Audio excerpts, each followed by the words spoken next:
biggest station in the world, playing all of today's hits. You're listening to Instinct Radio. Good evening, everyone. Happy Monday. This is your boy Kevin Thornton, and you have tuned in to the Wellness Architect Show. We're going to have an amazing show today. I have a great woman here today to talk to you about some things. We're going to get deep into it. You know, my platform the past few weeks has also been about community wellness, the wellness of our community, whether it's relationships, whether it's politics, all that is form of wellness. I got someone today who's going to do this is part of that whole makeup. So I want you to tune in, share the Facebook Live, also call in at 478-569-6474. Once again, 478-569-6474. Please share this. We want to make sure everybody hears this young lady. Give her all the information she want to give you about what she's about to do, what she's doing, what she's going to do, and who she's about to become. So I want to introduce to you Dr. Ebony Baker. How you doing? Hello. Good evening. Happy Magnificent Monday. I love that. Thank you for having me on the show. You're welcome. So you came to me via request and came with high praise. So I want you to tell everybody who you are, what you do, and how you get to this point right here, right now. Yes, thank you. Thank you so much for calling me and inviting me out to the show. Again, I am Dr. Ebony Baker.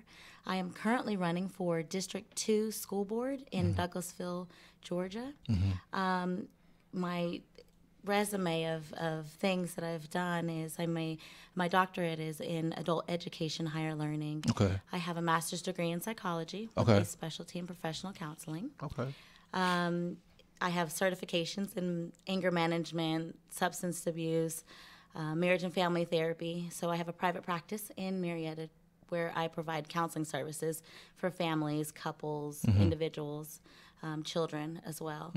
I'm currently on a committee member with the Georgia Coalition for Child Abuse, just helping with advocating for the youth and building policies and such. Okay. In Douglas County, I was the youngest foster parent Really? ever. At 25, I started becoming a foster parent. I have 3 teenagers that I adopted that are now adults, and 4 biological daughters. So I have 7 daughters all total. Wow. I know. I was like, and now how do we get these boys in this Exactly. equation? But yeah, 7 wonderful daughters, and 3 of which, like I said, are adults. My oldest and I are 10 years apart. Okay. So it was just something that God gave me early and asked me to pour into the youth. And so wow, that's where I'm at amazing. now. Yes. That is amazing. So with your whole background, I know you got your PhD in adult education, but with all your experience into mental health and counseling, what made you want to go into running for school board? Running for school board. Well, if you think about education and mental health run neck and neck. It's really difficult to educate our youth or even educate our community if we don't have all the tools. And one of the things that I noticed that we need on the board is someone that is educated in this realm, so we can reach out to the teachers, reach out to dealing with policies and procedures. We need to make sure that those policies and procedures are in place that support the students, the administration, the board, in making educated decisions on what we should do with our youth when we are dealing with someone with mental health or just some type of behavioral disabilities in the classroom. If we have a teacher that has 30 students in the classroom and 10 of which we'll just say ADHD. That's the easiest one to say, ADHD in the classroom. So we have 10 bouncing off the walls and the teacher's not equipped with the right tools to know exactly what to do, then we're dealing with the additional students that are not being served either because and 2, with the teacher that's confused and frustrated and I have all the tools to be able to give that and start that at the level. And so it was just a passion. And when God wakes me up in the middle of the night and asks me to do something, I do it. Wow. Okay. So what's your platform? I know I had someone else on there who their platform, I guess, is like she wants protection because it's a lot of bullying and, kids getting killed and all that kind of stuff. So what's your platform for as Right, definitely. Number one is definitely safety. We have a lot of schools that are open right now, and open campus policy where you can call and retrieve your child by just calling and they walk out. And so there could be a lot of safety issues surrounding that. So that's definitely something that we need to change with the 20th century way of things are going. We need to look at the policy, and we need to look at the procedures and safeguards to make sure that we're keeping our youth safe and allowing them to have a voice and know that they're safe. So that's definitely number one priority is definitely safety. Also the community involvement, making sure that the community knows who the board member is and what it is that they do. I understand that the board member's job is not to hire or fire, for say, teachers, right? But if the community knows exactly what the board does in regards to the policy procedure, and we are listening to what it is that the community needs, then I think that it would be essential for us to really make sure that we're working together as a community. Okay, good answer, because I think a lot of times people don't even understand what a school board member is supposed to do. So can you explain what is the whole purpose of that position?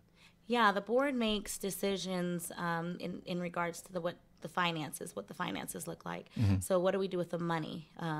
Where do we, and there's 5 members in Douglas County that will vote in regards to what goes on with the money in the county.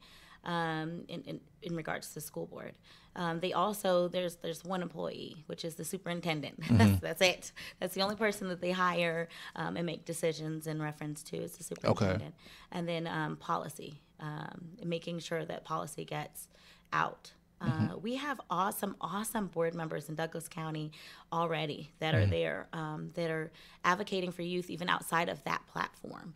So they also volunteer time. And so as I explained on Saturday, we had a Democratic meeting. It's super important for us to still offer volunteer services and also get out there and let our youth know and let them know that we actually care. We're not just behind signing papers or filling out papers. And we have something in Douglas County called Shark Tank, which Tracy Rooker started. Michelle Simmons is awesome. So we have some really, really good board members, Demetrion, that are already there and that are pouring into our youth.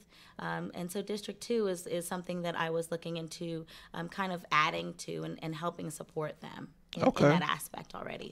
But the volunteer piece is also important. I tend to agree. And I just think, a lot of times, I know growing up, I never knew who the school board members were, because we never saw them. We saw them when it was time for an election. But it's like, to me, their presence wasn't there in the community. So a lot of times, how can we change the mindset of people who are voting that feel like, a lot of people who run for school board member is there to try to get a check and not actually be service of the community? Okay, so the important thing is that they know who is running, that the person is not just during the race, but already out in the community before the race. Okay, so to me, that tells you, okay, what are they doing before? So before the race, what are they doing? And after the race, what are they doing? So if after, the term, the person, you've never seen them at a baseball game, you've never seen them after school at a cultural arts or supporting the youth at anything. Now, we know that we can't be at everything. Right. But if you don't ever see them at all and you don't know who they are, then it might be time to look at some changes. It might be time to say, hey, where are you? Can you advocate for our youth by saying we need these particular type of programs? There's so many programs out there that we can bring in, and I feel like this position is bigger than what you're called getting paid for to do. So it's not, the check is not big enough to do it for the check, right? You have to have a heart to do it. You have to have the ability to go out and say that I'm going to work on this. I'm going to work on this financial piece. Where can we allocate? Where can we get funds from? Don't sleep. Just figure it out, because our youth are hurting right now. And as I explained the other day, what happens to our hurt youth? They become angry adults, and or angry teenagers, and they're robbing houses, they're robbing cars. They don't feel like they have a purpose. When we can pour into them at this early age level, pour into them, so that way they feel like they have a purpose, because they do have a purpose. There's a genius in every student and every child, and still adults. But unfortunately, what happens is they're broken at this elementary, middle school, high school level, to where we're trying to put the pieces back together, which is what I see personally in my office on a regular basis. I'm having to help put the pieces back together on some people that come in that are really awesome people, but nobody told them as a child that they were awesome. Wow. So what could be some programs that you think would recommend for Douglas County, for the school, for the kids? Because like you said, I think it's more than just them learning. In order for them to able to learn, they got to be okay within themselves. And I just think, like you said, a lot of them are hurting, whether it's the father's not there, or lack of money, or whatever situation may be. They're not in good spirits, and if they're not in good spirits, they're not gonna want to learn. So what kind of programs would you think is be best to try to implement into Douglasville to do that? So I have been looking into and also working with others already in regards to bringing different programs. In our STEM program, just getting our kids excited about it earlier prior to STEM, I have been working with several companies they're teaching classes on Saturdays and volunteering their time to teach class on Saturdays, putting robots together, in Douglas County. And so we've already implemented that, and it's been amazing already. Just teaching elementary kids how to put robots together, and they can buy a Coke can, and they're really excited, and getting them interested in sciences. And then it's stimulated when working in Cobb County. I have many clients that are under the Upward Bound program. And the Upward Bound program is a program where they provide tutoring services. They also travel a little bit, like to the different math and science museums, but they also provide these tutoring services for low-income students, for low-income housing and families, so that they can receive that tutoring services. When I looked into tutoring services, it's almost $40 an hour. So even the average parent has a difficult time finding someone to tutor their kids. And if you've ever looked at a 7th grader's homework, it's dinosaur to us. We're dinosaurs. Right. It's like, oh my gosh, how do you do this? And so that a lot of parents need tutoring services for their children. So we need to bring those programs that already have the funding, where we don't have to pull it from the taxpayers, but we can get the grant funds that we need to enrich our youth. All of our youth are important, so we need to instill all those programs. There's also another program called No Student Dines Alone. It started in Florida. A college football student actually started it, where he was a popular student and decided that he was going to reach out to the students that are eating alone. And he started a program called No Student Dines Alone. I think that's an awesome way to prevent bullying and start looking at our youth as people that they can have empathy, and they can have sympathy, and they can have a sense of caring towards other students, as opposed to saying, oh, well, look at his shoes, or he's eating by himself. And if we utilize our popular students and we ask them to gather other students, find more out about them, students that are new, make them feel warm, we can prevent a lot of this bullying. But it starts at this level. It starts at home, and then it trickles on down to the classroom. Okay. So what would you think about, because I had this conversation with someone before, and their thought was putting life coaches into the schools to have some of them talk to the kids, or be that person they can express things to, because it's a lot that we put on the teachers. And so they say, if we bring life coaches in there, not only for them to just to be there for them for emotional stuff, but also try to help guide them with their career, or what they might want to do, or what they feel their purpose is, and that'd be someone they could talk to in that sense. What's your thoughts on that? Definitely. I mean, life coaches, mentors, anyone who's out willing to reach out, and the biggest selfish thing that I can do with my daytime, the selfish thing is reaching out and helping somebody else, because I get so much satisfaction with that.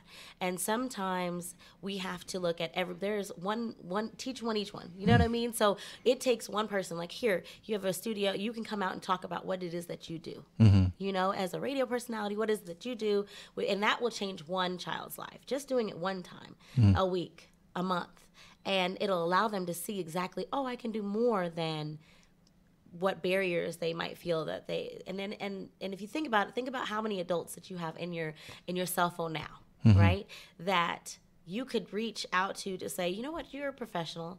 Can you take X amount of time out of your day, out of the month, and just reach out to this child? That's what a life coach is, and life coaching is allowing that mentorship. But I think definitely life coaching and utilizing tools that say, what are you good at?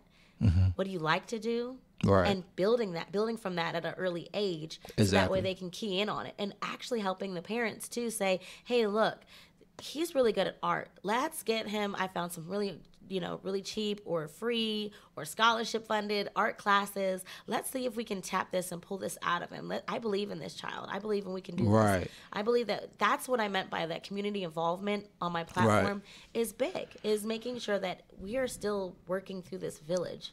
Every child counts. I just think because I just thought for me growing up, even though I was a good student, if I would know now what I know then, what I know now, it would have been easier for me in the transition. Even though the whole journey, I'm grateful for the journey, but if I would have known I was going to do something like this and become a life coach, I think I would focus on that early on. And so if we could give them the tools to make them understand who they are and what their purpose are, what they're passionate about, then it'll be easier guiding, in their journey. So I agree. It'd be not only easier on their journey, it'd be easier in the classroom with the teachers. Exactly. Because when they don't know their purpose, they're like, why am I here? Right. Some students excel really well if they're academic, if they're playing sports, or if they're just really keyed in on academics, or if they're really keyed on the band. I have to keep a GPA of this just so I can go and do this. Then they feel like they have a purpose. But for the students that are not, interested in athletics, or they're not interested in being in the band or drama or acting, then it's like, what is my purpose, and what do I want to do? And if parents are busy, we get that. Sometimes if they are not have the ability to pull out what's going on or what they want out of their child wants, because sometimes parents decide on what they want out of their child, and it's not in the same alignment of what the child wants. And that becomes another issue, but it'll motivate them. So what motivates most people to go to work? Their paycheck. They don't go to work for just the fun of it. Some people do. Now, if your paycheck's less, then at least you're doing it because you love and you enjoy to do it. But you're still expecting a paycheck just to at least live off of. Right. So with kids, they go to school every day and they don't feel like they are receiving anything except for grades, so they don't get in trouble when they get home. And it needs to be more than that. They need to feel motivated. They need to feel pushed. They need to feel life behind it. Like, hey, I need to learn this, and I need this platform so that way I can take this here. Right. I remember my 9-year-old when she was in kindergarten, and she remembers I taught the cash flow quadrant, and I don't know if Robert Kiyosaki has this cash flow quadrant where if you're on the red side of the quadrant, you're working for money, and and if you're on the green side of the quadrant, you're a business owner, and you have OPT, other people's time making you money, right? And I used to teach that every weekend with some colleagues of mine, and I would just teach that and reach out, and I didn't realize that she was always sitting in the back of the room watching me. So I got a call from her kindergarten teacher one day, and she said, I need you to really deal with her because she told me she doesn't have to listen to me anymore because I'm on the red side of the quadrant. And I said, wow. Oh, gosh. The teacher had no clue what the red side of the quadrant is, but she said, my daughter was able to articulate and say, you work for money, and I don't want to. Like, I want other people to work for money, and then I get a chance to sit on my island. That's what she remembers hearing me say. Wow. And so I went down and I explained to the teacher. The teacher said, wow, she was able to really take that from, and the teacher was upset. Like, she didn't realize, and she said, but she took that from what you're teaching and said, and I had to go home and explain to her, say, hey, you have to learn this first before you can even cross over to this side of the quadrant. You have to learn A, B, C, D, E, F, and read. And she said, oh, I didn't get it. So, of course, she wrote a cute little apology letter to her teacher, and her teacher understood it and was like, you know what, I'm going to go home and teach my kids that. And it also stimulated her to read Rich Dad, Poor Dad by Robert Kiyosaki. Yeah. You know, but it's those particular type of lessons that it didn't only teach my daughter that day, but it also taught the teacher, you know, and it gave her hope. And an interesting thing is she's now a business owner. Really? Yeah, she is on the green side of the quadrant. So, and it's amazing. You know, it's something that I really enjoy watching that journey. You know? Wow. So, because I think it's like when your daughter, once she realized that's something that she might be interested in, it probably motivated her to know, now that I know I got to do this, and this to get to here, it probably motivated her to excel because she know where she's trying to go. Correct. Well, and I've also allowed them, you know, all of them, you know, even the 3 I adopted, you know, I've allowed all of them to kind of pick and choose and navigate. You know, I guide, but I let them pick and choose and navigate kind of their careers. What is that you want to do already early? You know, I know my 5-year-old thinks, she says all the time, I'm going to be a plastic surgeon. And she'll watch Grey's Anatomy without cringing, you know, like she'll watch all the surgeries without cringing. And I cringe. So that's why my doctorate is in education, you know, and psychology. I'm doing all that realm because I didn't want to do the blood and guts thing, right? Exactly. So, but watching a 5-year-old not cringe is, normally people would say, why do you let her watch that? I'm like, she's really interested. And she does surgery on all her dolls and sews them back up. And you know, my 15-year-old definitely is following in my footsteps in regards to doing counseling, and she loves it. And she does it for friends, and she's really good at it, actually. Really? So she's really good at it, and she's 15, and but she's also an entrepreneur. So and she definitely has that mind as well. But I allow them to navigate the 9-year-old's modeling and navigate through that path, and I support them in whatever path that they choose that they want to do. Okay, because I think that might be some of the problems that the kids have, because they try to live up to an expectation that the parents want for them, and it may not be what they want for themselves. So how do we, with you being into that counseling, I think that it'd be great for you to be there, because then you could be able to speak to that notion that a lot of times I think we're putting unwanted pressure on children to exceed an expectation that's not really for them, but it's for you. And so we're being selfish as parents, because I think a lot of times we didn't meet what we want to do for ourselves, so we want our kids to do it for us. And so if we teach that to the parents and then make them understand that, I think it will make the kids grow and be better as well. You should think about that. I definitely agree. And parents, their biggest thing is they want the best for their children. And oftentimes we don't realize that even though we're the oldest ones and we're supposed to be the wisest, we learn a lot from our own children, right? We learn a lot of patience too, for sure. But they know already what it is that's going to make them happy. They know already what it is that's going to make them tick. And when we start putting our own pressures on them, then it becomes a spiral fall, and it push and pull. It's the same thing. You say, little Johnny, don't take the cookie out of the cookie jar. What does he do? He takes the cookie out of the cookie jar. But oftentimes parents don't ever explain things either, and because they don't think you should have to explain things to your children, because I said so. That's the normal line, right? I said because I said so. But when your boss or anybody's boss says, I need you to clean the bathroom, we want to know why, because the bathroom wasn't part of our job duties, right? And so it's the same thing. It's not you're losing power, but it's teaching the kids that they do have a voice, and they do they do mean something, right?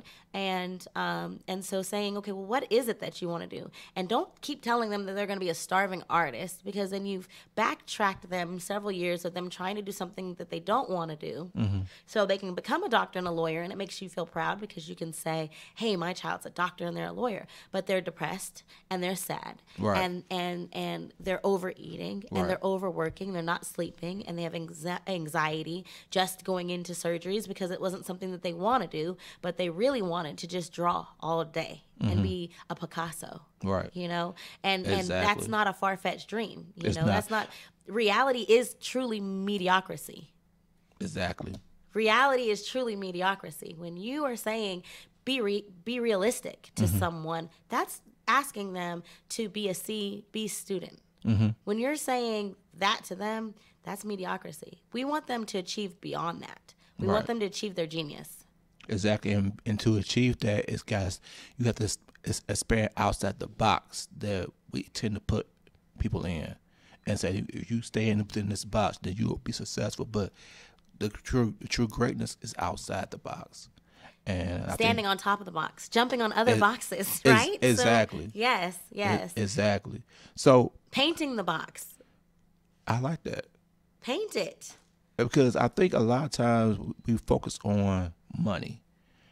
You know, like you said, if he or she wants to be an artist, you know, there's no money in that. You don't know that.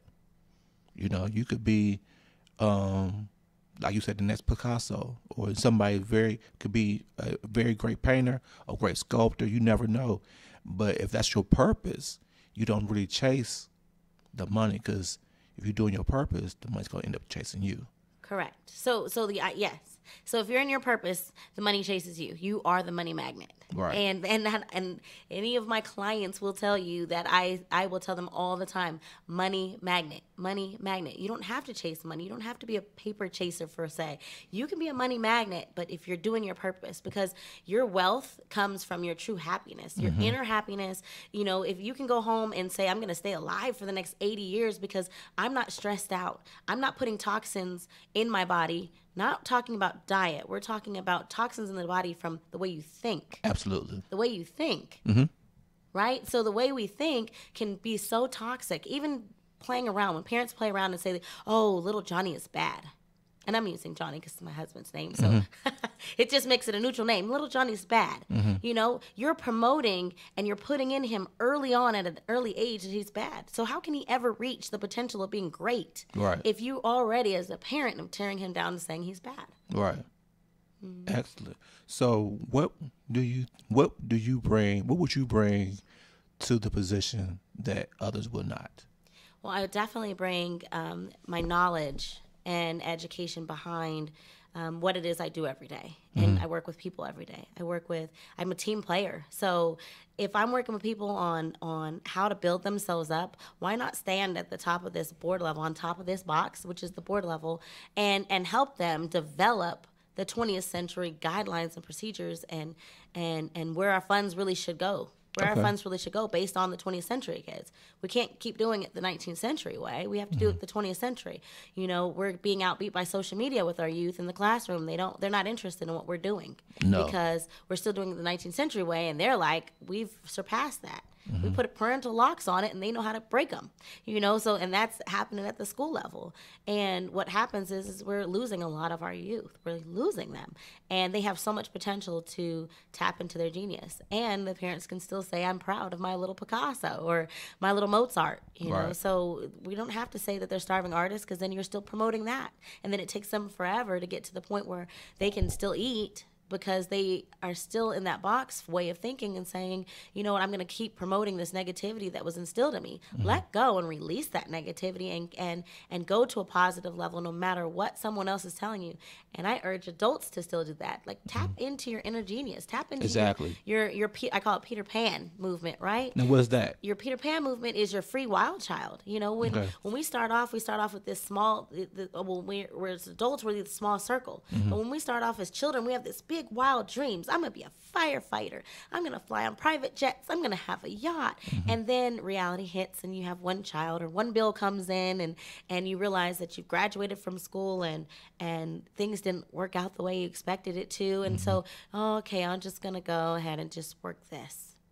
And they're tired and they're burned out and they're complaining about your job and they're complaining about so-and-so and this person and the bills that keep coming and piling up. But instead, say, what was my passion? What do I like to do? Tap into that. Really tap into your own quiet time. Don't ask anyone else about that. Ask yourself in your quiet time. I call it the 5 a.m. club because I am a part of the 5 a.m. club where I wake up at 5 a.m. and I write my gratitude list, which I write everything that I'm thankful for, right? Absolutely. Everything that I'm thankful for. Yes, you ma'am. can't go wrong by starting your morning off that way. Absolutely. You don't wake up, when you wake up and you have your notepad right on the side and you write up and you write your gratitude, then you don't wake up on the wrong side of the bed. You just woke up on the right side of the bed. There is no such thing as the wrong side of the bed. I have an east side and a west side, and both sides are the best side of the bed, either way. Absolutely. And so there's no such thing as that. And, you know, because I say I do the 15 and 15. So what I do is when I wake up at 5 a.m., I give myself 15 minutes. No TV. If either I'm going, like you do, I do write my gratitude daily. That's part of my 15 minutes. Yes. Either I read something inspirational, listen to something inspirational, because like you said, what you pour into you, it's gonna make you be on the right side of the bed. Correct. You're not gonna be on the bad side, because everything I put into me at that time at 5 a.m., it's gonna be everything positive. It's gonna have me upbeat, ready to make my day. So when I said the other 15 is 15 minutes at night. So I always use the term on Monday. So my show's on Monday. You got love and hip hop, all that kind of stuff. I don't knock those shows, but it's a lot of negativity in those shows. So if you watch those shows, what I say is give yourself 15 minutes before you go to bed and pour something positive into you, because you don't want the negative to manifest into your body while you're sleeping. Correct. Which a lot of people let the news watch them while they're asleep because Exactly. they need something still going. And I always advocate for don't stop watching the news, especially if you're already feeling depressed and sad. Exactly. The news is definitely not something, if it's the end of the world is coming, you don't need to know. Either way, just turn it off. Don't Exactly. have it there. And so maybe meditation or positive affirmations that can pour into you at night while you're sleeping that kind of boost you. The Money Magnet song, you can play that over and over. And it's a funny little jingle. And so you know, I'll put on my headphones. I might listen to Wayne Dyer. Yeah. We'll do some meditations and stuff like that. Yes. And I'll fall asleep to that. And awesome. Something like that. So, you know, and when I keep reiterating that on all the shows, and I get feedback saying, you know, I never thought about that. You know, I say, you know, you pour into what you put in. So I'm not saying you don't watch those shows, but if you're gonna watch those shows before you go to bed, you need to pour into you some positivity. And that applies for parents and into their children. You know, you might have been fussing, saying get in the tub or get in the bed, but the last words and things that you should say is pouring into your children. And you know, every night, you know, my kids listen to meditation, but I also say, you know, you're amazing, you're wonderful, and I'm just sit on their bed and tell them how amazing, how wonderful, how beautiful, how smart they are. I do like the Mozart brain boosting stuff. So when they finally actually fall asleep, I'll go back in and switch it to the Mozart brain boosting music. And so it's those are things that us as parents, those are the small things, even when you're tired, that you can do to kind of help even reroute the way your kid and family because the parents have to understand what they feed into the kids determine their self-esteem. Definitely. I know my brother and I are very confident men, and we base that because our parents, you know, spoke life into us. So, you know, even though all kids could be mannish, you know, kind of bad at certain times, but even during those times, they still spoke life into us. Yes. And so, my father always said, y'all are great men, and you guys never compare yourself to anybody else, because nobody can compare to y'all but you. And so, in learning that, you realize as you get older, there's a lot of people who self-esteem is not there. Correct. And so they look at you as being cocky, being arrogant, because you are confident in who you are and whose you are. And so it's up to us. It's up to us as parents.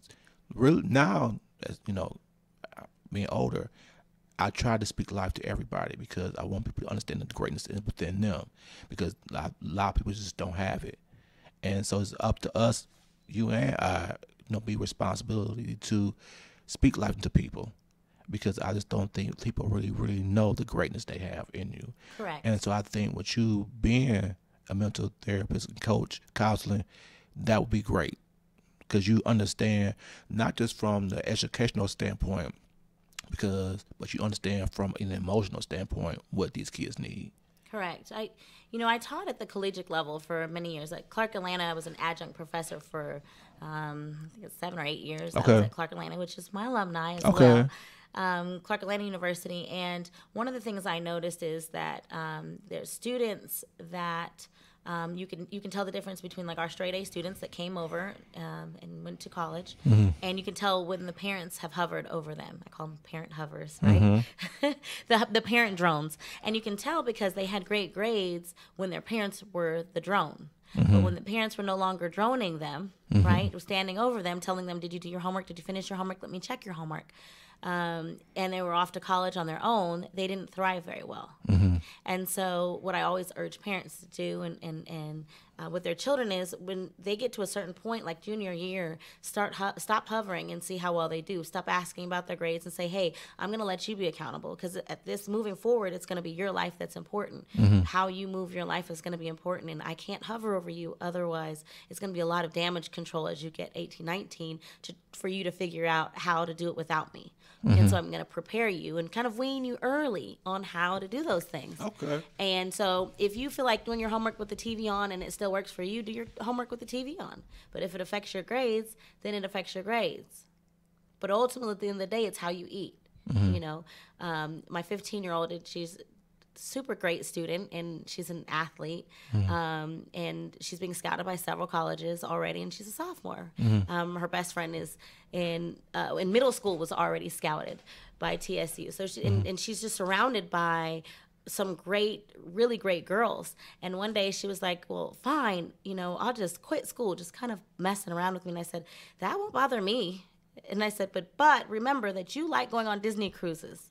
You like flying on private jets. You like going to Jamaica or going to St. Martin or going to all these different countries. And you're doing that right now under my umbrella. But when you get your own umbrella, there's no sliding underneath mom's umbrella anymore. So if you choose that you want to work under those specific terms, then that's your decision. But don't get mad when you see me doing, and she's like, oh. And so, of course, that applies. She applies herself because she knows what umbrella she wants to have. She can't be underneath my umbrella forever. Exactly. And so my job is to prepare her to understand that I'm not going to baby you. And it's not a reflection of my parenting. I gave you the steps and the tools that you needed, and you have the ability to do something with them. Okay. Tell the folks why it is so important to go out and vote during this election, because we as a people only tend to vote when it comes down to the presidency. But yes, the local stuff is really the most important. The local and state positions are actually the most important positions that we need to be voting for. So tell them, why is it important? It's super important because the voting is May 22nd, okay? And most people don't even know it's time to vote at that time. They think that it's during just the presidency in November. And the presidency may or may not affect the current general area where they're at. So, that county. It may or may not affect it ever during the term, correct? Right. And so, but what does affect them is the school board and the solicitor general race and the senator race. All those, that's this race in May. That does truly affect them. So they have to do their homework, see which candidate works really well with the movement that they're moving with their family, or how they choose to make decisions for their life, and to determine if it's going to affect them. That affects everything surrounding them in their current situation. So if that's the case, the Solicitor General's traffic tickets. So you can't complain leaving court if you didn't vote for that specific person Right. that was representing that, that area, because it's like you didn't even go out and vote. Can't complain. Same with the school board. Can't complain if you didn't go out and vote. So they can't get things moving, the ball rolling, better programs, better advocates in regards to what's going on in that school board level if you're not going out to vote. This is the most important. Oftentimes, especially in Douglas County right now, in our district, people are moving out of the district just to get into better districts, or they have to just to get better schools. When we can make that decision at that school board level to help if everybody's voting. So don't move, vote. Because I feel like this, if you don't vote, you have no right to complain. Because you're not being part of the solution. Your voice is now not heard. Because I had Mike Glennon. Oh, Mike Junior, Glennon Jr. Junior Yes. on there. Yes, awesome. Yeah. I've met him as well. Yes. And he was just saying that, when we don't vote, everybody could tell who's voting. So if we don't vote, and then, we have an expectation for these people to do things for us, they're not gonna really want to do stuff for us, because you're showing them that you're not taking seriously the process. So you don't really care about this. If you really cared about it, you would fight for your right to go ahead and vote. And so it's very important for us to go out there and vote. If we want better schools in Douglas County for our kids, you need to go out and vote. Correct. In any county, In right? any county. So any county. So, and that's just across the board. Go out and vote. People think that their one vote doesn't make a difference. But if they ever look at the results, that one vote does count. Each vote does count. Each person in your household counts.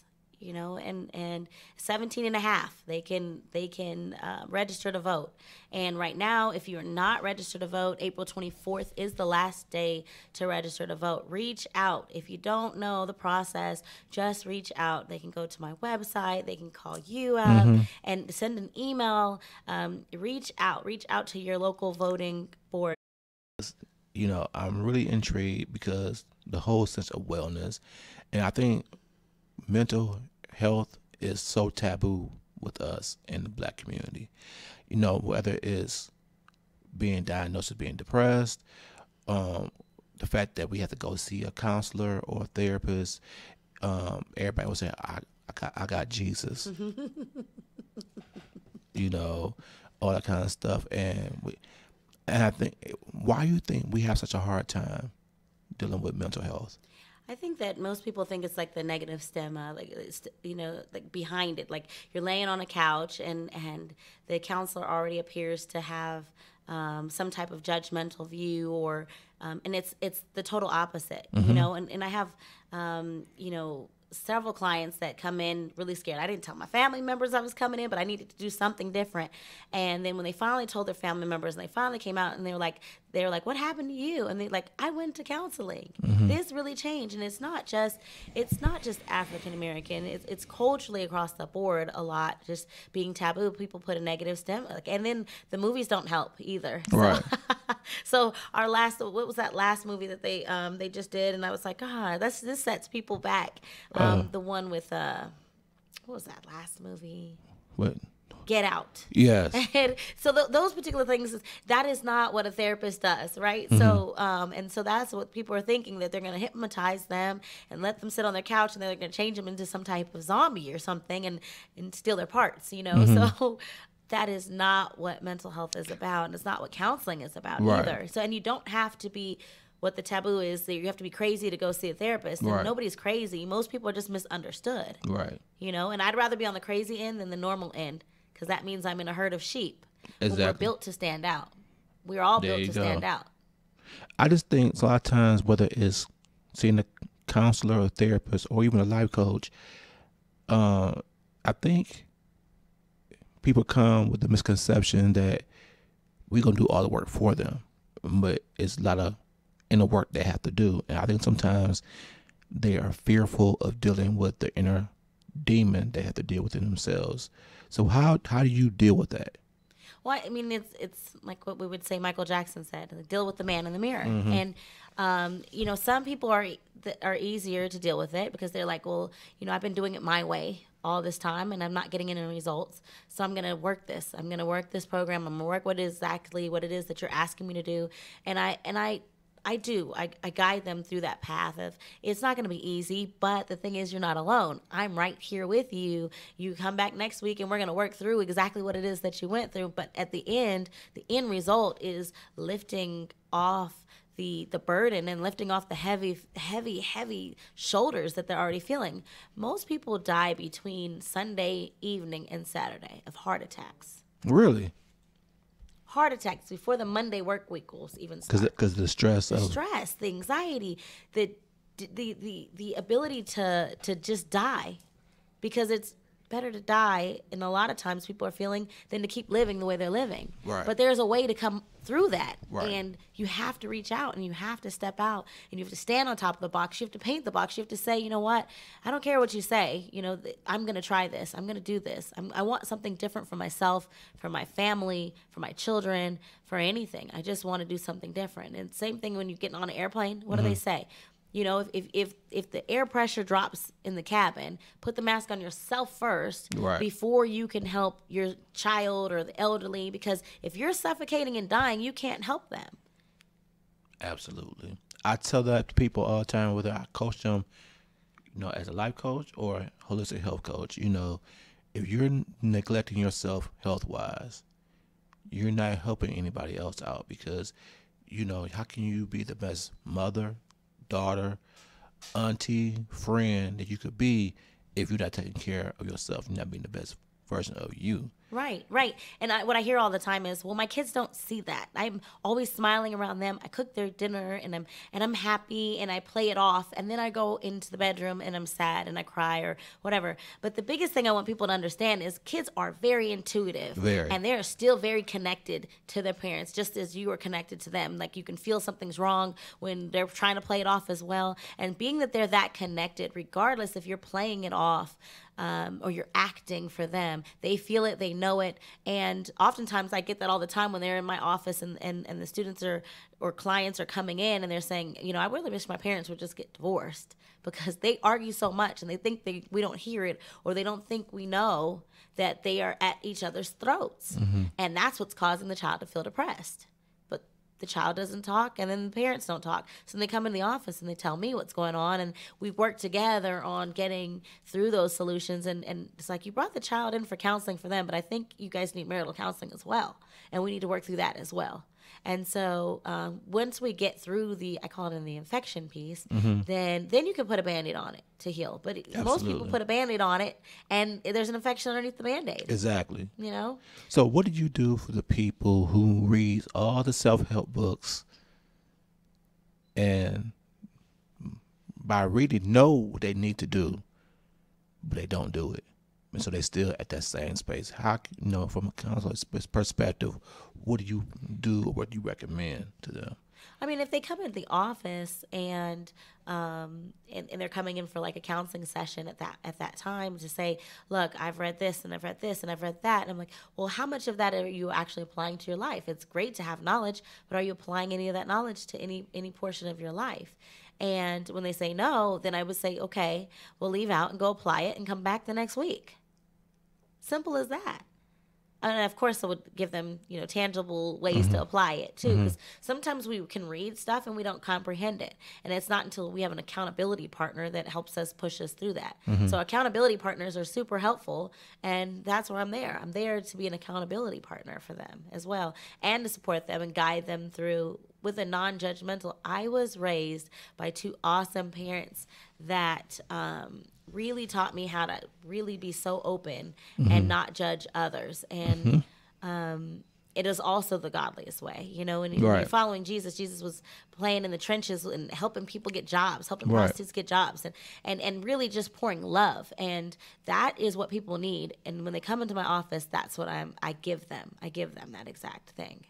Okay. And not only my office, but just in my general, area. General life, yeah. My campaign manager is a high school senior right now at Lithia Springs High School. Really? Yes, his name is Christian Kinkle, and he's my campaign manager. He runs all the youth. He has, opened my eyes to what social media in regards to the youth, and we're talking about high school seniors that would have never been registered to vote this early because they usually wait until their 20s. But now they're 17 and a half and 18, and he's going out there and telling them how important it is to vote at this early of an age, and he's done an amazing job. And So what made you select a high school senior as your campaign manager? That's outside the box, and that might be a great idea. So what made you do that? So it's not only outside of the box, but it gives me the ability to open his mind up. Because as we were sitting at the Democratic meeting, and he was actually listening to Michael Glandon Jr., and when he was speaking, and he was doing his speech, and he was so engaged and leaned forward, and his sister, Lauren Kinkle, was actually there with them as well. And they were both sitting engaged. And when I watched them engage, I was... then at that moment, I knew exactly why he was my campaign manager, because it touched him. He turned and looked at me after listening to Michael Glandon Jr. speak and said, I think I can run for Senate. I can do that. And that gleam in his eye, he didn't realize what that position entailed. He never knew that until that day. So who better to touch the rest of and go home and tell his friend what he saw and what is important. And it just trickled on down through his social media about how important, A, this race is, B, running, C, what he wants to do with his life, what is achievable and attainable for him. I can easily grab anybody, that is used to running campaigns to win. My job is not to win in the sense. It's the journey that takes me through that process. And what better to have, I'm running for school board, what better to have me surrounding me but the youth that I will be serving, the community that I'll be serving. That is amazing. Yes. Oh yeah, you high five on that Yes. one. That is I would have never thought that, But that's a good idea, because that's just like when President Obama ran. He had him a young team too, because he understood that social media is it. And if you want to reach the youth, the younger, the millennials in that area, you got to be able to reach them where they're at, which is social media. Well, I mean, not just that, reaching them where they're at, but also giving them something else on their page that promotes positivity and growth, right? Because we know that they're busy watching fights online and all this other stuff. But when Christian Kinkle posts that he was sitting there and that he wants to look into being a senator and you should look into this and did you know this, when he starts posting that and then it goes out to the rest of his social media and it makes everybody else start saying, oh, really? That's interesting. There's not very many youth at a meeting, a Democratic meeting or a Republican meeting or any type of meeting in that aspect to teach them what it is, why are you this or why are you that? And even which party you belong to. How do you determine that? Is it you're born into a party, correct? Right. So, and not really knowing what it really entails or what it really means. Right. Because that's a good idea. That's actually very true, because a lot of us are born to say we are Democrats. But, as we get older, you might realize that the true essence of who you are might be Republican.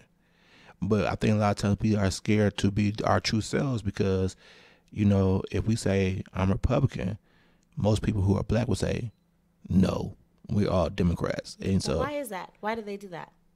That's a good question. What's your thoughts on that? Well, I mean, it's really hard for me to kind of understand the back behind it because I'm originally from California. So the way we see and do things out there totally different than what happens in the South. So, I never want to offend anyone in the South, but we do know in the history of, Democratic Republican stance, Republicans started being, they were black first. Exactly. They were black. We were Republicans first. And they were they're black and they were radicals. Some of them were radicals or they were against, slavery and in that particular type of the whites that were Republicans at that time were against slavery and trying to help fight for that. So and then it kind of swapped over time. So how I've seen it is it's Democrats are black in the South and Republicans are white, and that's why when a black person says I'm a Republican, they just automatically assume that they're sellouts, or and I've heard that before. I heard that before too. Towards other people and such, and really it's just about educating. Why do you choose to go with one party or the other? In regards to, for me in the school board, I'm running underneath the Democratic ballot, but I'm for all children. You know, whether they're Democratic children or Republican children, I'm about all children, and so I have to make decisions based on all of the children. It's not a blue or red, child choice. Okay, that's cool. So my next question for you is. But I am, for the record, I am a Democrat. Okay. For the record, I am truly a Democrat. I've always been a Democrat. So you lived in California until you moved here to go to college? Yes. So in 2000, my sister and I had full ride softball scholarships to play at Clark Atlanta University. Wow. And so, yes, my younger sister, she's a year and a half younger than I am. And we are super duper close. And so it was the only college that wanted both of us. I played third base and she played shortstop. And the coach saw an article that was done. My dad said the coach saw it, but my dad, I think he sent it.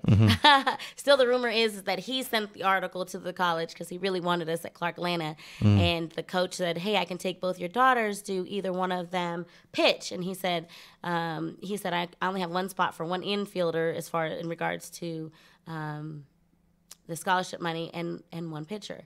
And my dad said, "One of them will by the time they get there." And so that's when the pitching lessons started. Wow. And the pitching coach chose myself. So we went to Clark Atlanta together, and that's what landed us here in Georgia. Okay. And because my parents didn't have to pay for college, they bought us a house. Wow. And that's in Douglas County, and I've been there ever since. Wow. Yes. That's nice. So okay, I always wanted to know this because California's always been on my list of a place to actually possibly live. What's the biggest difference between, other than the cost of living, which I already know that's a fact, but what's the difference between living in California and living here? Diversity. The diversity is so much fun. It's like you can have friends in different cultures and food. Oh my gosh, the food is so amazing because you just get so many different flavors and varieties. So I think that really pretty much is the difference. They're not as speedy and fast with music as we are here. Like we get the music first and they're still playing the old stuff over there. So if you go there, it's almost like time hop when it comes to music. Okay. So they're behind when it comes to music over Really? there. Yes, they're playing all of our old stuff that we played last year. They're playing that over there now on the radio. Wow. Yes, so they get it late. What was you in LA or? So, and I was actually there last week. I'm originally from Yorba Linda, which is, they call it the land of the gracious living.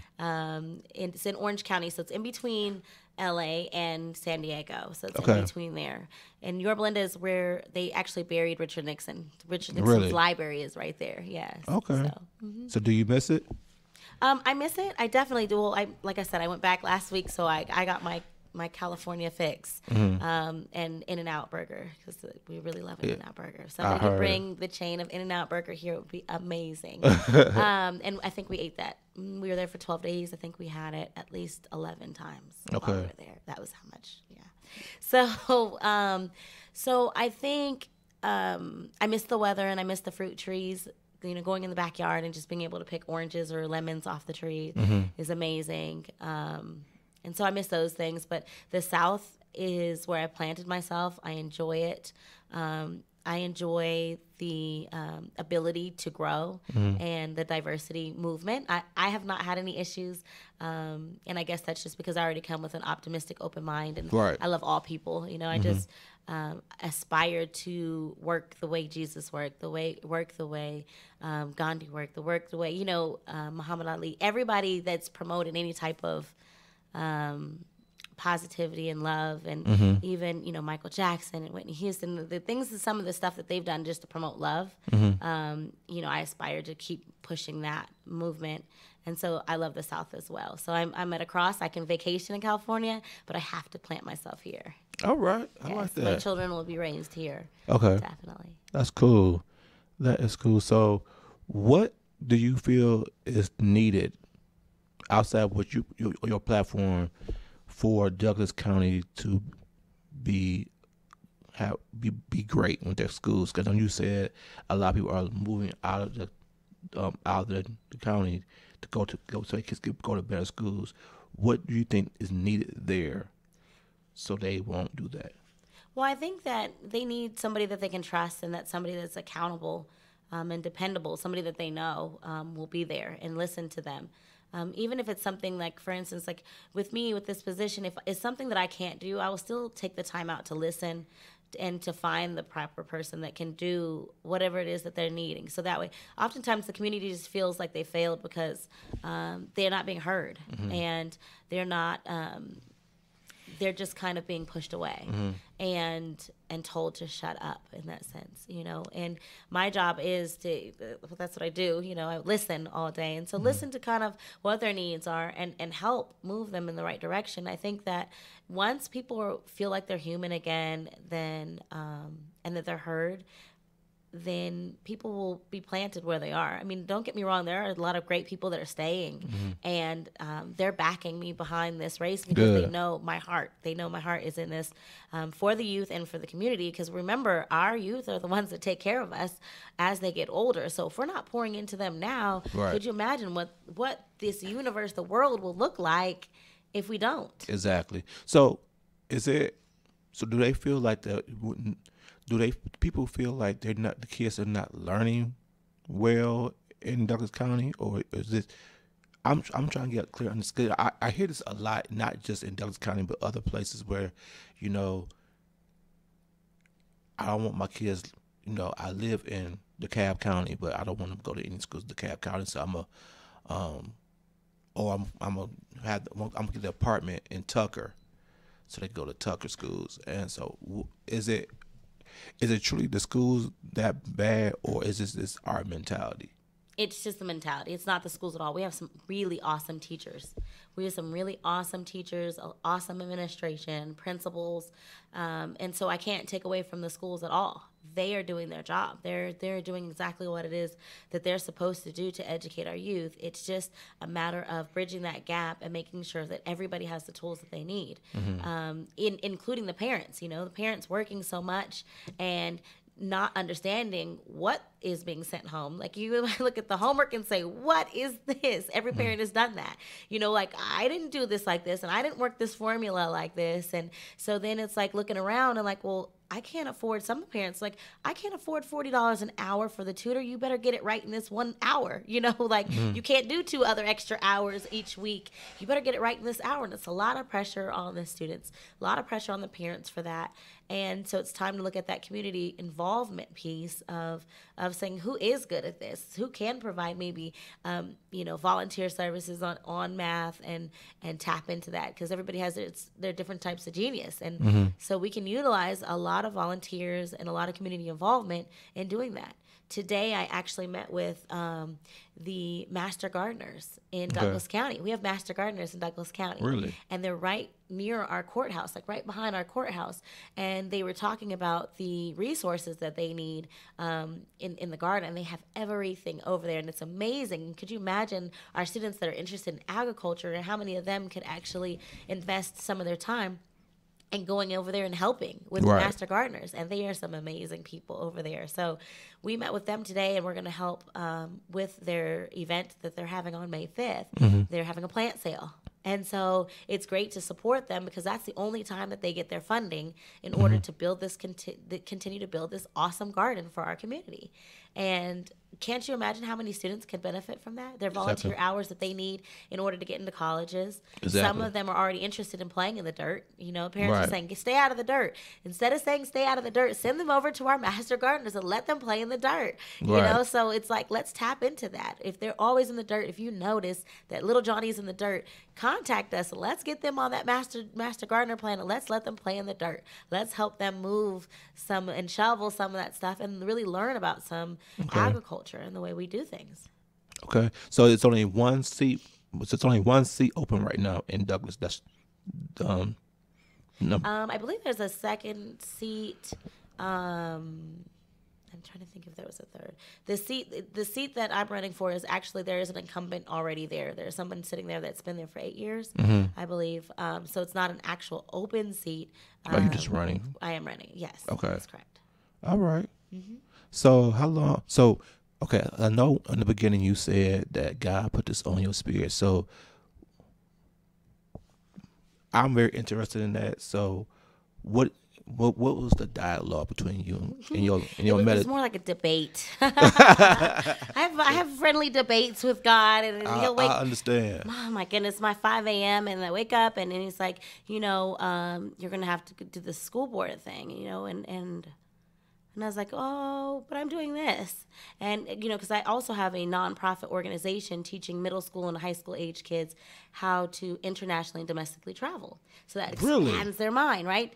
And mi habla español, so suficiente para trabajar. So for people that speak Spanish, I speak Spanish just enough to work, and I do help with the psychologicals and do counseling services in Spanish. So I reach out to a lot of different, the cultural diversities, and I'm like, no, but I'm doing this. And he's like, well, you're going to have to pause that for a second. I have a mission for that. But at the same time, I want you running for school board. And I said, well, no, I'm going to go back to bed now. So what are kind of those things? Like, are you sure? Because, I have not been in politics. My dad, he is the tax commissioner of Douglas County, Greg Baker. And I remember him, running for his race and assisted him in that and the hard work and the love that he poured into it. And I'm like, are you sure that that's, what you want me to do on this level? And God kept saying yes. And so he wouldn't let me go back to sleep. Normally I could just kind of put myself, but if God wakes you up, God wakes you up. It's not like I woke myself up or one of the kids woke me up. It was God waking me up. So that means I wasn't going back to sleep until I gave him my answer of I'm going, to be obedient servant, and it's been an awesome journey since. And I see exactly why, as I'm running this race, I see exactly why he wants me planted there, to work with, like I said, the other members that are great and doing great things right now. And it's funny because as soon as he woke me up and I woke up and I said, okay, fine. And he said, fine what? And I said, Lord, I'm running. So it was one of that, and that was it. It was over. The debate was over. And so, and I haven't gone back and I haven't regretted it a moment. The journey has been amazing. That's crazy, and it intrigues me because I think we all have them.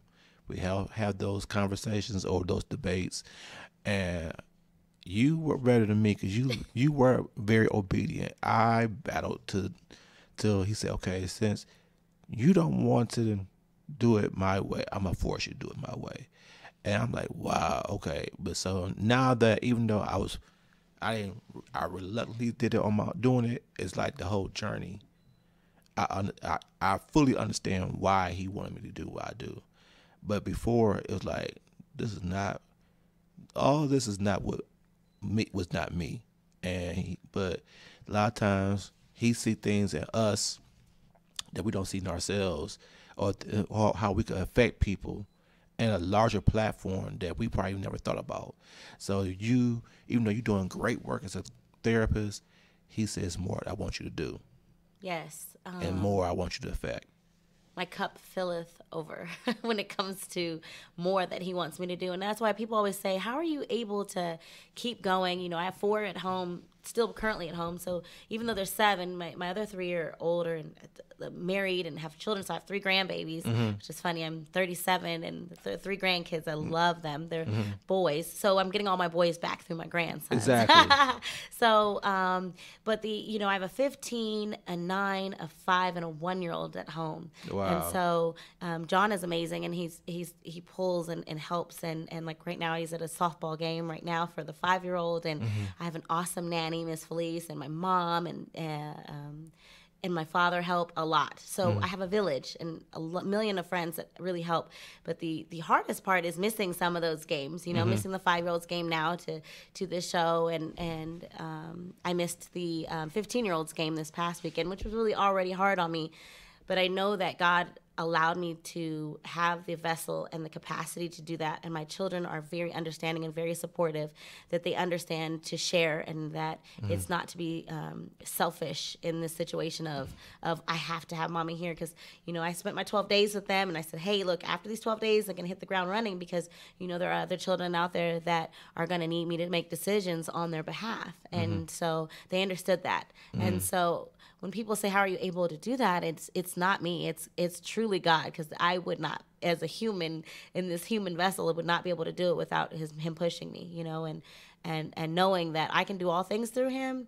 He does it all. Right. He makes those movements, and like you said, I think people don't really realize that. No, and like you said that you're sometimes disobedient to that. Like, no, I don't want to do that when you're listening to God, and I did that earlier on, and I learned my lesson quick. Like, I'm one of those things, like, you don't touch the fire, you get burned, that kind of thing. So I learned my lesson quick, and so I learned if I follow in his path, then, then there's no going back, and I won't fail. It's easier just to go ahead and be obedient, because eventually he's going to force you to do what he wants you to do anyway. Right, and I don't want to be forced. Right.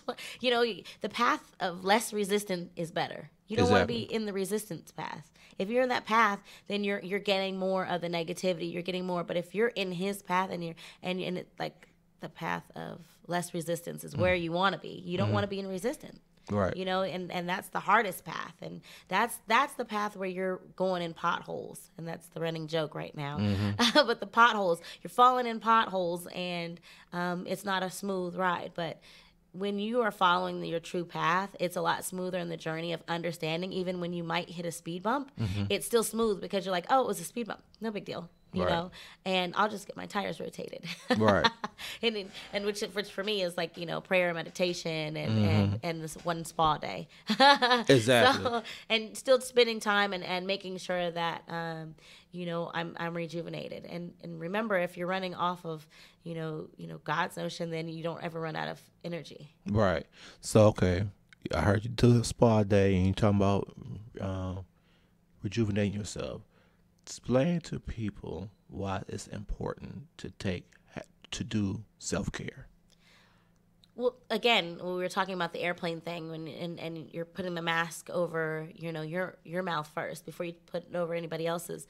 If you're drowning or if you're suffocating, then the world around you suffocates, and that affects your children, your husband, your wife, your partner. It's your coworkers. Everyone else is suffering based on your energy and what you're giving off, right? So if you're not taking care of yourself, you can't give it to anybody else. And right. Oprah said something so amazing the other day. I was listening to one of her interviews, and she talked about, somebody told her that she was full of herself. Like, she was, like you said before, she had a big ego, or she was cocky, and she was full of herself. And she's like, wait a minute, I'm giving, and I give people things, and I do things for people. And she had to reevaluate. Like, she felt really at a loss, because she was like, that can't be me. And so when normally that pushes her to keep doing more over, and taking away from herself and doing interviews that she shouldn't be doing because she knows she's tired. And then one day, God woke her up and said, you're supposed to be full of yourself. Your cup is supposed to be full. Runneth over. Runneth over. Why? Because if it's not spilling out, you have nothing to give to anybody else. If your cup is half full, if you're not full of yourself, then you have nothing to give anybody else. Absolutely. you have nothing to give anyone else. Mm-hmm. So, and that's your children. And I Mother's Day, everybody laughs at me, but now they're on the same movement for Mother's Day with me, right? So the moms are like, what are we doing this year? So 2 years ago, I took a Mother's Day strike. It's called, I'm not spending Mother's Day weekend with the kids. I'll spend Mother's Day evening for dinner with the kids.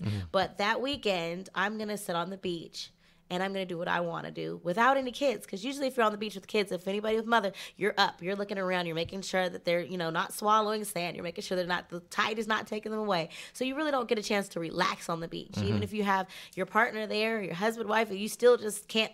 It has to be double eyes on kids at the beach. So I said, you guys stay at home. I'm going to the beach. And everybody was like, I can't believe you're doing that on Mother's Day. You're just really up and leaving the kids. And I was like, no, I came home on Sunday and I enjoyed Mother's Day dinner. And the kids, I was rejuvenated. They were rejuvenated. It was a great moment. And so now everybody's on that wave. I think because, I think sometimes people look at that as being selfish. And you have to be selfish sometimes in order to give your best self to somebody else. And I think that's a great idea. I think even fathers probably should do that too. No, active fathers. Active fathers. No, active fathers. Yeah. Daily active fathers, yes. Daily not active the ones fathers. that are already. And same with moms too. Yeah. If you're not an active daily mom, that's then right. Yes. Go, let the mothers, stay with the kids for the weekend. You go to wherever you want to go, but come back on Father's Day evening and have dinner with your kids, and you'll be refreshed, your wife will be refreshed, and the kids will be refreshed, and that's a good idea. Yes. That's a good idea. Because so many people I notice don't take time for themselves, and what it looks like is stress, and I don't like my job. And I no longer can look at my spouse the way I expected to look at my spouse, because they expect their spouse to make them happy. And it's not their spouse's job to make them happy. It's their own job to make them happy. Yeah. They can add, their spouse can add to them, right? But if you're not at 100%, don't give me 50%. Like oftentimes we were lied to, but the whole, to make a whole, and so that means you're giving me 50, and that means there's 50% somewhere else lost. Right. Where is that 50? No, I need you to come whole, and I come whole, and we make two whole people coming together and intertwining and making it a strong, union, and making it strong. And even if it's only one person there, if you're still falling, even if you're the single parent, if you're still falling apart, then your household falls apart. Exactly. And you don't have the ability to parent your children. So sometimes I call it take a mental health day, and from your kids, check yourself into, even if it's a hotel that's a staycation. Exactly. Take time, get the bubbles running, turn your phone off and say, Grandpa's got you. Build into your community. You don't have to say you don't have anybody. That's what I mean by the village piece, is that you can build grandmas, aunts, and uncles from good people that are in the community, or within your church, or within somewhere, and say, you know what, I need to take a mental, even if you have a lot of kids, send 3 one place, send the other 3 somewhere else, and just utilize those gifts and take time out for yourself. It's not a selfish moment. It's the best gift that you could ever give your family, to come back refreshed and ready to take on the next challenges, as opposed to coming home and yelling and nagging and screaming and taking it out on your spouse that you're unhappy. It's so important to take care of yourself first. Exactly. A lot of times when I go out of town, usually I'm going home to visit family. So I enjoy it, but I still need that time where I might just, even if it's a staycation, where I might just go downtown somewhere and go get a hotel and just put my phone on vibrate and not. See, you put it on vibrate. You didn't turn it off. Turn it off. Turn it off. Turn it off. Yes. And just do whatever I want to do, or like you say, go to the beach, go down to Florida for a quick weekend by myself, and just by yourself.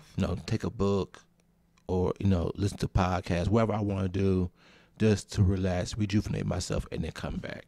Yeah. I think you'll be amazed on how many people are afraid of doing things by themselves. Oh yeah, I'm not. They're afraid of doing things by themselves.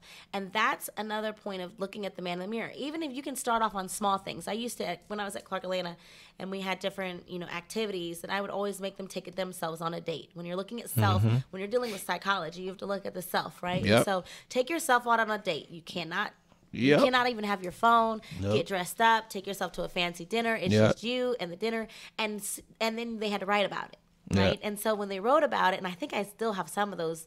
I kept a lot of those stories about how they felt during that time. But I know that it was very instrumental at that time that they did that assignment more than any other assignment, because they learned a lot about themselves and they learned a lot about their environment around them, because they're like, oh, well, I saw, I could see stuff like this couple was definitely not engaged. They text messaged the whole time they were sitting. So now it made them more socially aware that when I get married and I have a spouse, that we're not going to sit at dinner, go out to eat, to just sit at the table and texting and then social media. Like I've seen that several times now, but I mean, I have students that reflected that, based on them having to turn off their phone and really do this assignment, you know, and some were like, I was scared to be at the movies by themselves, as if something was going to happen to them at the movies. But then I realized I enjoyed the movie because nobody was talking in my ear. Exactly. And that's the kind of the same way when you, even vacationing, even if you go on vacation yourself and think about it, like, no, you don't have to say, well, what do you want to eat? I don't know. What do you want to eat? Do whatever you want. And you can do whatever you want. Like I remember, 2 years ago, and I was pregnant with the 1-year-old, who's now about to be 2 in June. I stayed at the pool all day long, and there was nobody saying, oh, are we going to be at the pool all day? Like, I just laid in the sun all day, got hot, rolled into the pool, rolled back out, and it was just, nobody was there like, well, I'm hungry. I mean, I was having fruit brought to me, and it was just amazing just to spend time alone, and no one else could control my time. Right. I love it. So I want to give you a chance to, whatever's on your spirit. It could be regarding the election or whatever you feel you want the universe to know. This is your chance to speak right now. So I just want everyone out there to know that I'm running for the heart of the children. That is my main goal, is to increase what is already there, add to it, provide all of the knowledge that I have. The passion that I have is for the youth and the community. And it doesn't stop at this level. It doesn't just stop at this level. There's a lot more volunteer that goes in. And I want them to reach out and hold me accountable too. And if they're at any point that they feel like they are not being heard, reach out, and it's okay. And I have tough skin. And so tell me what it is that you guys need in the community and how I can be a vessel. And if I can do it, I will tell you that I can do it. If I can't, then I will direct you in the path of someone that could, and that's my motto. There's some things that I'm not going to be able to do, Right. And especially even at that level, we don't fire teachers or fire principals, and that's not what the school board does. Right. But if there is a conflict, then with love, I can always help promote what it is that needs to happen or what they can do in order to be heard. And so people don't feel like they're losing, and especially our youth. And oftentimes parents have never gone off to college and they don't have the right tools that they need to help their children get to their goals. If their goal is college, if their goal is not college and it's technical, Right. Or a technical trade or an entrepreneur trade, Right. Let's put them in the right areas and the right avenues to get them there. Right. My mission is definitely bigger than this. And I don't know where God will wake me up and tell me I understand. where else he wants me. But I enjoy this. This is something that, China pulls on me, and I was hired to go and speak in China, and which I learned a little bit of Chinese, ni hao, which is, hello, and xin ning kuai la, which is Happy New Year. Right. So, because I was there during the New Year, right? Okay. And I was able to bring that back. And So what did you go there for? I went there to speak on mental health at one of the universities. Really? And I was there for 2.5 weeks. And so I'm thinking like, oh yeah, you're right. I am being pulled to talk about all of mental health and how it affects our education in regards to what happens in the United States. So that's what I was there speaking about. That was last year, January. And so when God woke me up and said all that, and I was like, oh yeah, you're right. I guess I do. And then Cobb County, and I'm there with my private practice. And I'm like, yeah, I need to bring this back to Douglasville. Like, this is where my home is. And it's time to, work with my community. And I love everyone there, so I enjoy it. And I'm having a really good ride. Good. So, where can people find you on social media? On social media, we have the, I have a Ebony, Star Baker on Facebook, and Instagram. It's Dr. Ebony Star Baker on Instagram. I do have a website which is elect doctor, which is DR, not the full doctor spell out. So elect Dr. Ebony Star Baker.com, and they can email me. They can send me a message on Instagram. I am between myself and Christian Kinkle do moderate both, all the sites. So if there is an important message, he will get it to me. But I also check frequently, so we both check because he is the head of my campaign, and so it's a teaching job as well, and to making sure that he knows what he's doing and he's getting out there and educating our youth as well. Who's better to educate our youth but the youth? But the youth. How's he enjoying this? Oh, he loves it. He loves it, and he's awesome. He's a baseball player also at Lithia Springs, and he's a busy senior, but he still finds time to do that. And he also owns. He's an entrepreneur, and so I'm also supporting his business. He owns Silks, and where they make silk scarves for youth to keep their waves going, and he's also. Between him and Jaden, they have a business that they're doing that, and I support that 100% as well and they're doing an awesome job, and they're great. They're great when it comes to teaching, and I'm very pleased with the results. Good.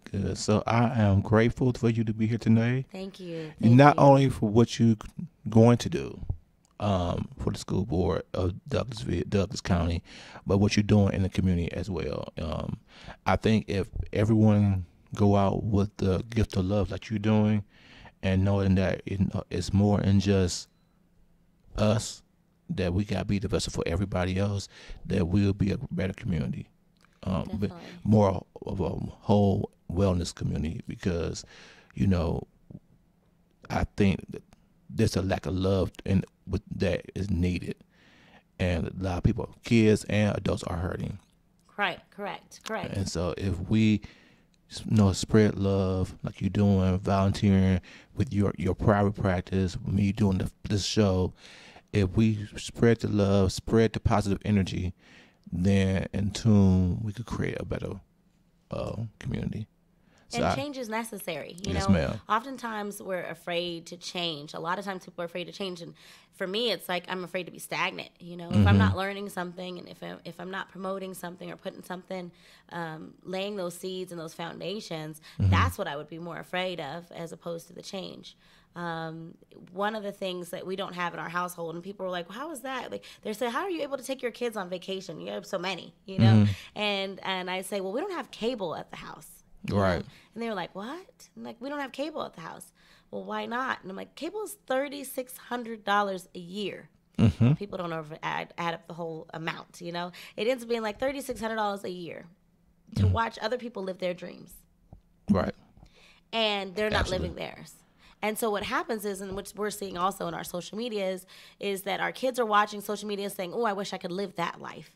Adults are doing the same thing. And they're basing their life on how many likes they get. Yes. Or they'll call you and say, you didn't like my picture. Because it makes them, their self-esteem is built based on how many likes. Yes. And my mouth open, Yes. It's like, by how many likes? Exactly. Because they have not liked their own. Go in and like your own picture 100 times. If you want that many likes, go like your own picture 100 times, because it's your job to like your own stuff, to be proud about what it is that you're doing, to be proud about what it is that your children are doing. There's no such thing as being embarrassed by your children. They're children. Right. And they're going to have to go through a learning process. The children that are so-called embarrassments always end up being the ones most successful. You're so right, because I think the way of social media is like, it's like I need a certain amount of likes, certain amount of follows, and even like when you got, like, I was like this application for to get media exposure for my book and everything I do, and that's the first thing they ask you is how many downloads you get, how many likes you get, and I'm like, does that really determine how good I am at what I do? Right. Or or you can buy this program and we'll give you 15 million followers. Exactly. For $199 or such, you know? So Right. it's like, is that the wave that we move to? Or, you know, that does that say that your show is important or not important based on how many likes that you had throughout the day, or how many people are addicted to watching your show? Right. You know, the substance is already here. Mm-hmm. You know, the success is already here. Mm-hmm. You're here. That's all that counts. That's all that counts. Every moment matters when you're just in that moment right there. This matters right here, you know? So it didn't matter what happened, how many likes you got yesterday, because the moment that matters and that counts is now. Mm-hmm. Yesterday is non-existent. Exactly. So moving forward, how do we get each child, each adult to know that each matter moments now? Exactly. This is the like. I just liked all your pictures. You know, this moment is liked. That's the best way to end it. I can't say no more. With that being said, you have tuned into the Wellness Architect Show. Please go out May 22nd for your local elections. Please vote. If you don't vote, you can't complain. Please vote for Miss Dr. Ebony Baker for the school board. She's going to do great things for your community, and not just for the school board, but what she's doing in general. So with that being said, be great, be you, be authentic, and we are out. Peace. The biggest station in the world, playing all of today's hits. You're listening to Instinct Radio.